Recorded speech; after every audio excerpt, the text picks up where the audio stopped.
If there's one thing we've learned about business and life, it's that people are the X factor. They constantly surprise us, both in amazing ways and not so much. We're Ben and Syya, and welcome to the Gnaw on This Business Bites podcast. This show is all about real life things we all deal with every day, how they relate to business, and how to make some sense out of our daily chaos. Welcome to the show.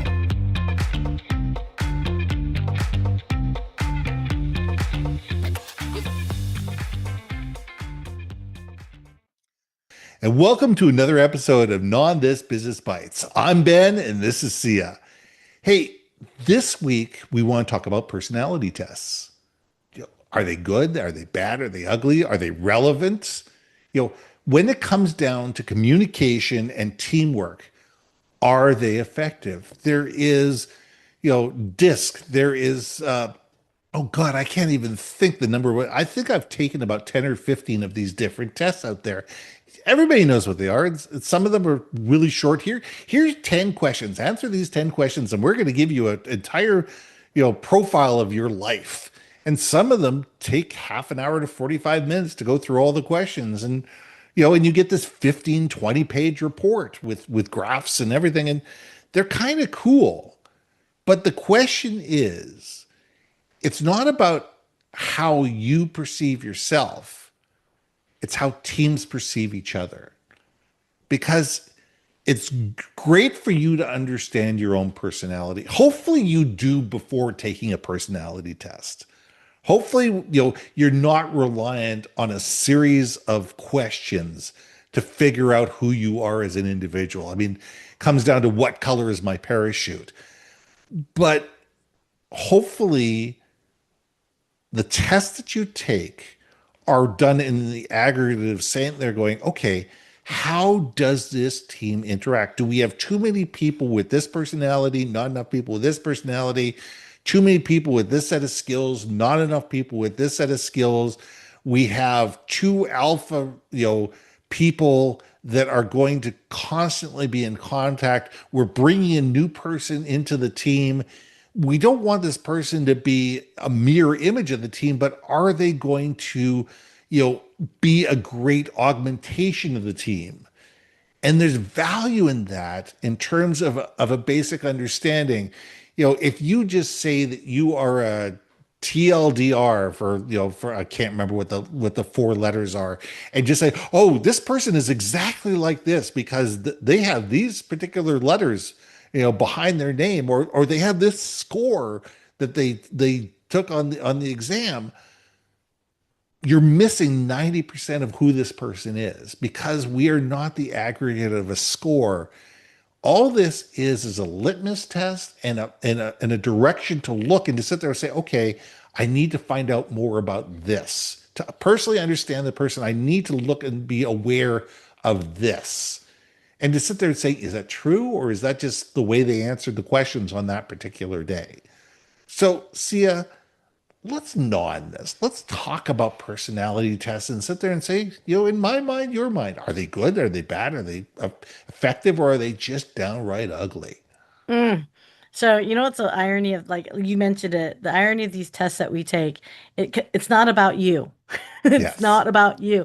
It's about it's about how knowing the way you've responded for your team to be able to understand some of your traits, some of the ways maybe your brain kind of functions and thinks, how you perceive things. Because we could both look at, that I love that image, right? Two people facing each other, and it's a 6 or a 9, right? You're looking at the exact same thing, and they're like, it's 96. No, it's 69, right? Or whatever have you. And I think that's so important, especially as a hiring manager, anyone in leadership. If you have too many of one type of personality in the mix, you're going to have a blind spot. Whether Mm-hmm. you acknowledge it or not, doesn't matter how brilliant everybody is. It's just, if everyone sees the number 6, you might miss the opportunity of 9, right? So that is that is something where I think personality tests, it's great for us for giggles to be like, ooh, I'm an extrovert. Like, it should not surprise Shocking. you. I came out extrovert. But but it should give you some awareness of how you can be perceived. Like, so perfect example, what I find interesting, I did like the 16 personalities, the oh my Right. gosh, what's a Kiersey, whatever, Briar Miggs, the Briar Riggs, Briar Miggs, Riggs, Briggs, yeah, Briggs Briggs Meyer. Meyer. Yeah. Oh my God, oh I can't remember. Anyway, it, they have this thing where it's like thinking, perception versus feeling and judgment, Right. right? It's interesting. When I'm in work mode, I'm an ENTJ, so I think and judge. I'm like 50-50 on those two, so I can kind of I switch. And the other two is like very E, and then I'm fairly intuitive, like as far as I'm pretty high. Like both of those are very obvious. You're EN, like that's you. Yeah. But I find when I'm in work mode, I'm a TJ, which is you think, you judge, you execute, you go, which could be with an extrovert personality, can be a little harsh and very direct and abrasive at Hmm. times for people because it's like, dude, you're very decisive, right? Like you're being kind of a dick about it, you know? Although I found like after I left corporate America, I'm far more FP. So I feel and I perceive things better. I flip on that side. So it's not to say just because you're one thing, you're permanently that way. I think it's very fluid. I think it's very situational, but you have to be aware of sometimes that might be reflective in how people see you and what moment in time they're going to get you, if that makes sense. Like I know darned well with my introverted boyfriend, there's a time and place to push him. Yeah. And the time not to. And there's definitely a time not to. And I'm a little slow to that role, but I'm Hmm. I'm finally getting after 20 freaking years that like, oh, maybe I should wait for this question to ask him, you know. But again, knowing the dynamics of the team and knowing with certain people, we talked about this about priorities and setting boundaries and all that.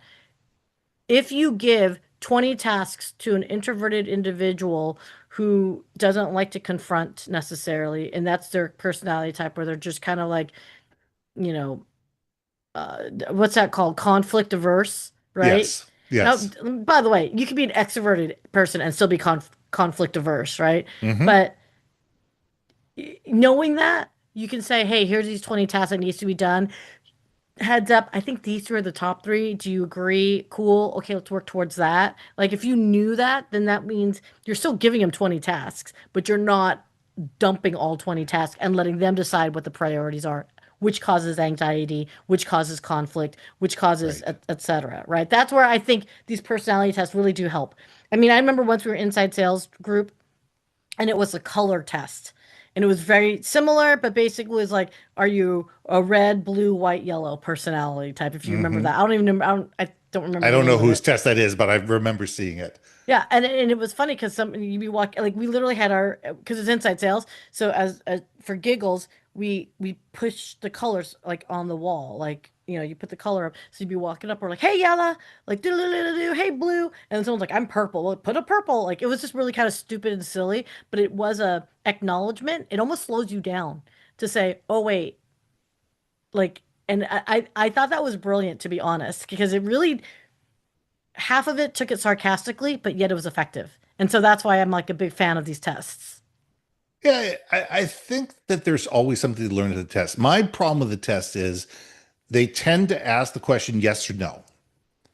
It's Hmm. not on a scale of 100, where are you? Am I 56% this way or 48% that way? Because a lot of things I sit there going, well, it could be this way or it could be that way, or it could be Depending, neither. It could, do you agree with this or do you agree with this? Well, what if I don't agree with either?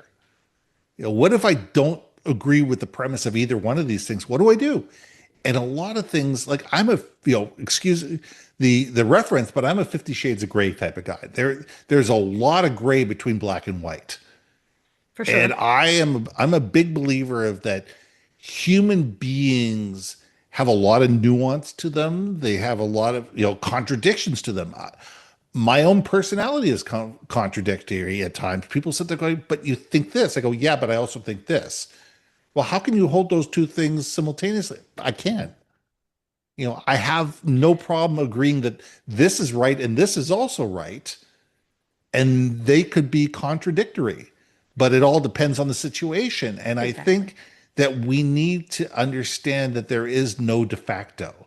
what it does is sits there and says this person Tendency.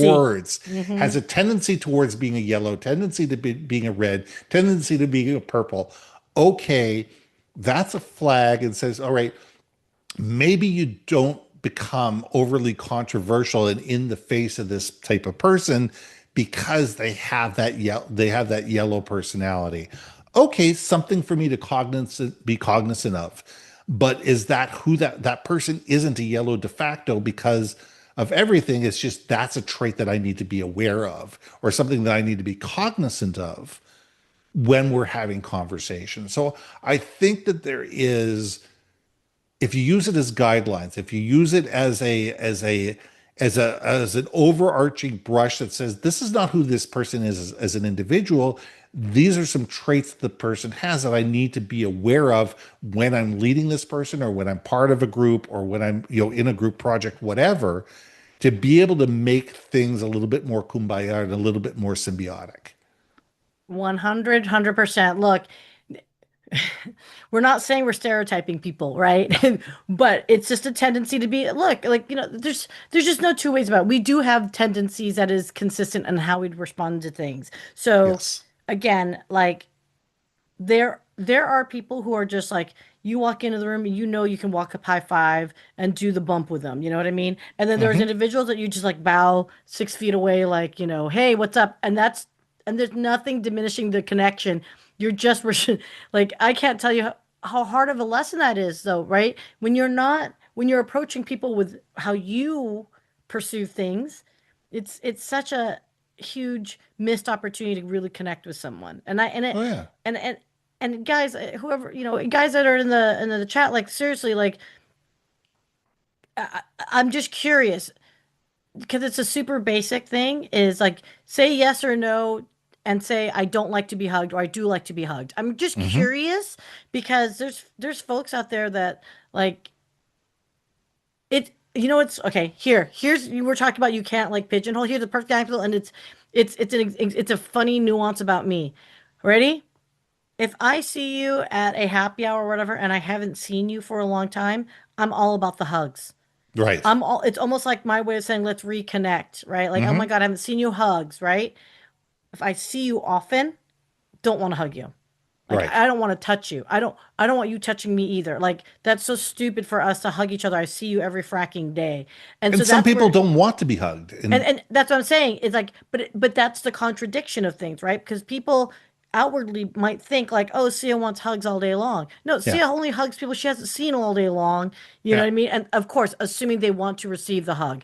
I'm just yeah. saying, when you're saying don't stereotype people, I'm the kind that's like, yeah, I don't need that hug all the time, but I do like, I don't need Here- to hug all the time, so I don't need people to oh run up and hug me just because, you know what I mean? Like so yeah. there's a contradiction, which is why again personalities is a guideline, not a play-by-play book play, right? Although Can you has it hang on a second? Can you imagine if conferences had a red or green sticker? oh they do. You're Hmm. 5,000, 10,000 people, in there, and you have a red or green sticker on there, and people sit there and say, okay, if they got the red sticker, we don't hug them. If they have a green sticker, you could put your arms up and decide whether they're going to take the hug or not. But Yeah. you don't even put your arms out if you see the red sticker. Yeah. Yeah. I mean, how man alive. Like it's fun that you have those conferences that have those stickers because there are personality types that act before like seeing things. They just do. Hmm. And yeah, it is funny how you unconsciously, consciously, intentionally piss people off, man. It happens. So, okay, Ben, let me challenge you. Let me ask you this. So Okay. have you ever had a situation where having the team do a personality quiz test and there was already challenges within the group already? Has there been a time where you saw it actually help and work and actually be effective?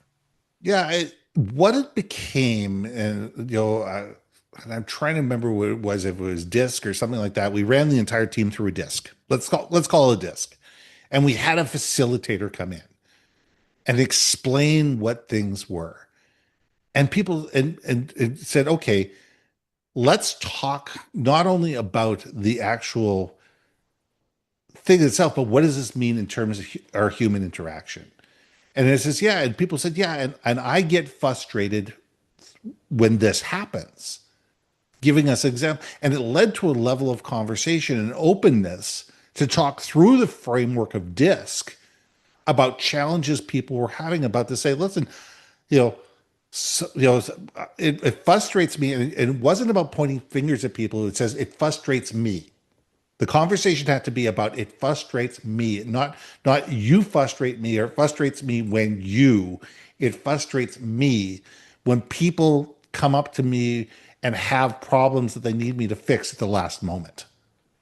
Mm. And and conversations like that, and that led to sit there and say, okay, let's build some systems and processes in place to be able to alleviate some of the top problems that we're having within the group. And it takes work. It takes a good facilitator. First and foremost, it takes a really good facilitator. And my suggestion is if you have the budget, hire somebody from outside the company. Oof, yes, You know, yes, yes, 100%. I know, hey, by the way, anyone that is in that position, between Ben and myself, we know some really great facilitators. absolutely. Worth it, like 100%. So let me know. Yeah, for Yeah. sure. Because if you do that, all of a sudden the person who's the facilitator is not your boss. There's not that agenda there. There's not that, there's not that, oh, I can't say this because my boss is in the room or whatever. You need to sit there and make things as comfortable as possible and say, hey, listen, this is not a place for blame. This is what your challenges are for you. What are the things that make you uncomfortable? What are the things that frustrate you? What are the things that you see as a challenge? And this is the big thing. What would you like to see to make things better? You can't just sit there and complain about something. You have to complain about something and be able to offer a solution. And that is a big thing for me is that you can't just sit there and whine. If you're gonna whine, give me a solution. What's going to make things better? What's going to help us move forward together as a group? What's going to make this system or this process better and is going to enable us to go forward so you're not sitting there bitching and whining about it all the time? And I think that we need to be able to look at this and sit there and say, okay, how do we create the opportunity for better? How do we utilize personality tests? How do we utilize that to be able to sit there and say, all right, how do we use this as a catalyst for change? I think if people understand that it's a catalyst for change, I think it's going to have wonderful opportunity. I think you have to want to change and accommodate accordingly. And it Yeah. goes back to what's the motivation and do you know who you are and what is it that you're wanting to achieve out of it as a team, like for yourself and as a team. But I think change, folks. Like to everything, turn. I think there's something to the personality stuff. I think it's if the team is interested in working under that construct, I think it could be wildly successful. But I think there has to be an agreement in the team to acknowledge we will work with each other based on this. Let's see how it works. Let's continue working. Because if you have a team that isn't on board, that just took the test for giggles, it's going to be a massive failure, which is going back to you need a facilitator that can really make it stick. Because you know what? It's not just the day of, by the way. It's It's the the next check-in 6 months. afterwards. Yeah. And that's why you need a facilitator that does this, that can actually see and target and look at the progress or lack thereof and kind of like right the ship. So yeah, I feel like I'm a billboard for this, but I really do believe that it can help an organization. I think it helps leadership too. So All right. there, that's my 2 cents on that. All right. Let's leave it there. The ship has got to be landed. I am Ben, I am Sia. and we will see you soon. Hey. Thanks for listening to another episode of Not On This Business Bites. If you liked what you heard, we most humbly ask that you like, share, and hit that subscribe button. If you want to communicate more effectively within your organization, contact Ben at IamBenBaker.com or me at BrilliantBeanMedia.com. We can help you build your community, brand awareness, and personality through digital content and podcasting. We cannot wait to hear from you. See you next week for another episode of Non This Business Bites.